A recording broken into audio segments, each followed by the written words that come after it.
বন্ধুরা এই দেখো স্নান করে এখন উঠলাম। দেখো আমি যেখানে রান্না করি কাঠের ওখানে দেখো নিখিয়েছি, কত সুন্দর লাগছে সেটা তোমাদের দেখাচ্ছি।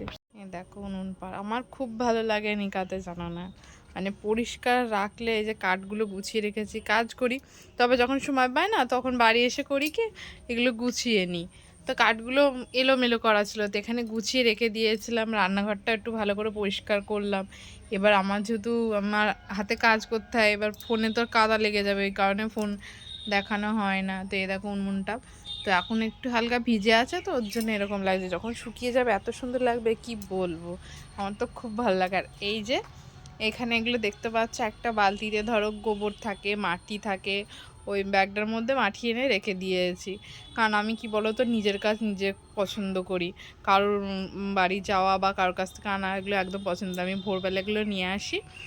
তো এখানে ওই বালতিতে গোবর মাটি আর একটা মানে মাটি তো একটু শক্ত হয়, তো ওগুলোর জন্য হচ্ছে ভিজিয়ে রাখি যাতে একটু সুবিধা হয়, সকালে মানে গুলে যায় মাটিটা, বেশ ভালো লাগে। এই দেখো, আর এটা হচ্ছে আমাদের বাড়ির আম গাছ, আমার শ্বশুরের হাতে লাগানো আম গাছ। গাছটা অনেক বড় ছিল, কেটে দেওয়া হয়ে গেছে চাল দিয়ে, মানে সাপ চলে আসতো ঘরে, ওর জন্য ঘরের ডাল মানে যেগুলো ছিল কেটে দিয়েছে।